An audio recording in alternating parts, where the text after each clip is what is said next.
Hello everyone, welcome back.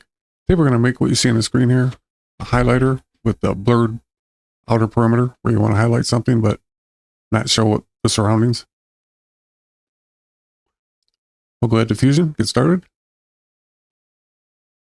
I have to use this on-screen keyboard because I'm paralyzed. I can't use my hands and arms.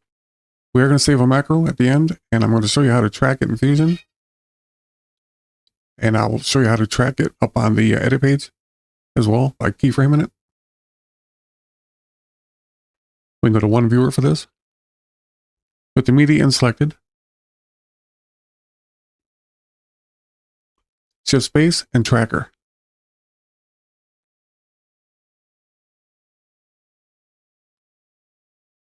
I think everybody pretty much knows how to track. Grab this little square up here. Try to pick a high contrast area. We'll hook it onto a bag. We are in the middle of the timeline, so we have to track both ways.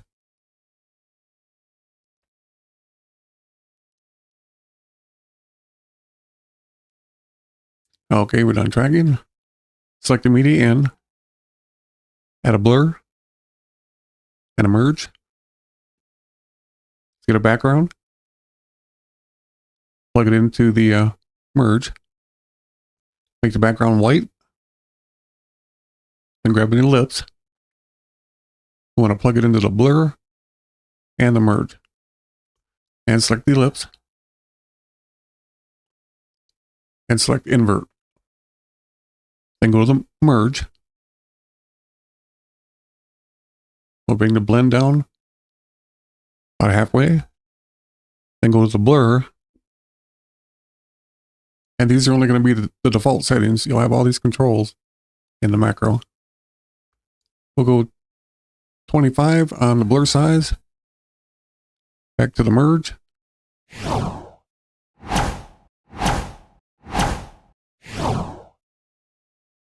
Let's take it down to about 0.3 or to your liking.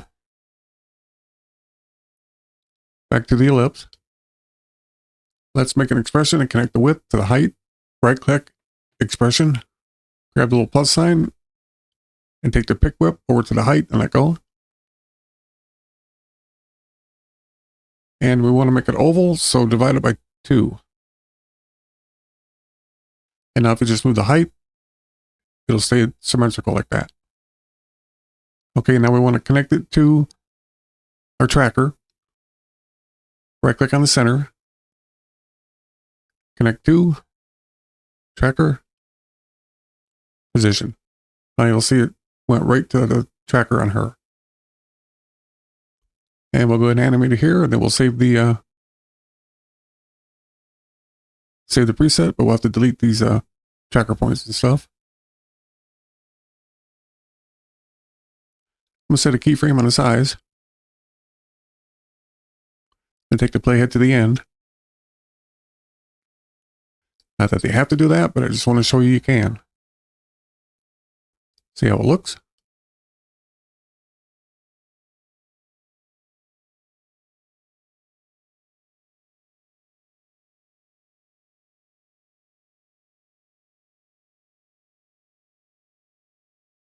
Okay, we'll go ahead and make the macro.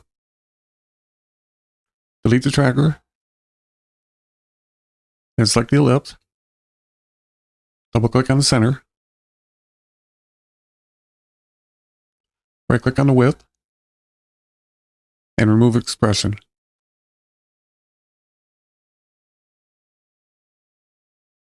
Double click on the height. Get rid of the keyframe. I'm going to set the width and the height to 0.25 for the default settings.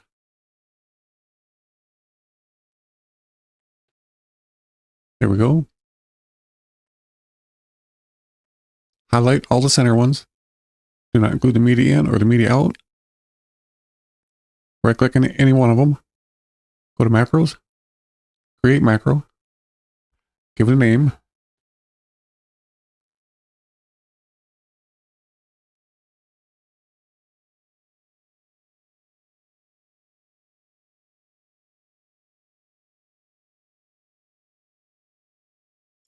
And follow along.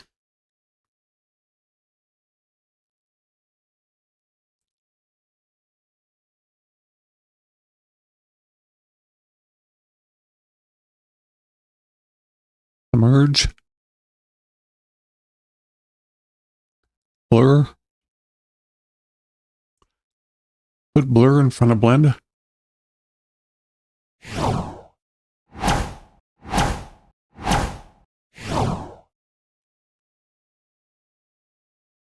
Go to File.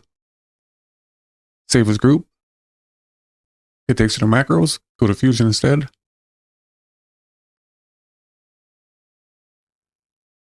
Templates. Edit. And this is an effect, so we'll go there. Here is where you're going to want to make your folder to put your preset in. Once again, don't name it exactly the same or Resolve won't recognize it. So make it a little bit different. And save. If you can't find it, you may have to restart Resolve.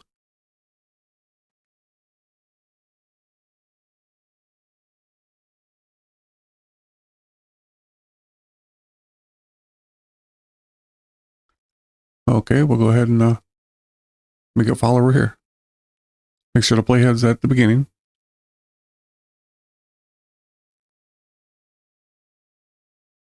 I'll show you how to connect the width and height up here. Right click on the width, select down in Fusion. Expression. But this time you can't use a pick whip to connect it to. So to delete what's in the box, we're going to connect it to the height. So type that in and then divide it by 2.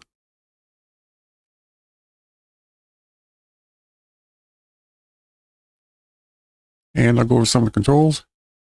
You have soft edge if you want. Size. Angle. Blend. Blur. And the other blend. Okay, we'll go ahead and keyframe this. Again, make sure your playhead's at the beginning of your clip. Line it up with her. I'm going to do the size just to show you. We'll make it get smaller as she walks away. Keyframe the center and the height.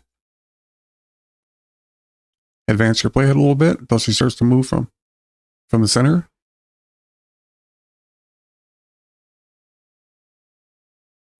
And just use your center X and Y to keep it center. Like I say, just keep advancing it. And keep the subject center.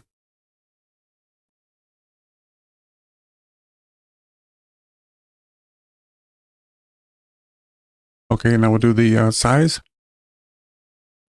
Got the wrong one there. The width at first. I meant to grab the height. Let it render out. We'll give it a play.